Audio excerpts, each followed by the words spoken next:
Rồi này lần tôi giờ tôi bỏ cái hè. Ai sợ à. Ở đâu cũng bác cho chỉ tội tôi tới đây chỉ bỏ của ra.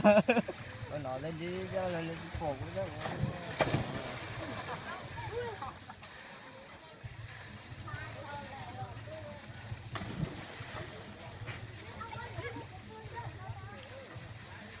Chọn có cái chuyện này. Cũng như là cái đàn nó ra. Chưa. Đấy. À. Chọc lòng mua chuyện đã thực ra nè.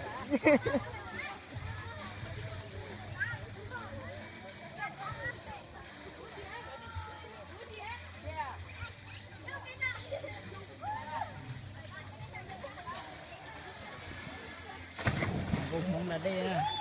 Thật lời à. Tôi xin mình mai rồi ra để tu.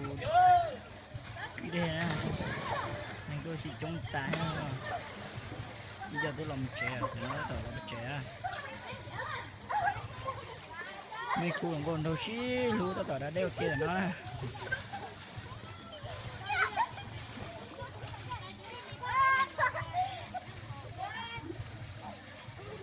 Chị đà hả?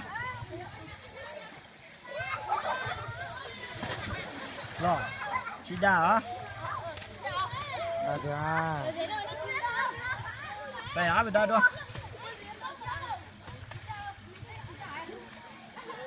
Đây, bay biết được không? Một đây ạ? Cả không? Đây, đây thôi, nó nói chị đà cả liền á. Tại sao chỗ nó nói nên đây chán à?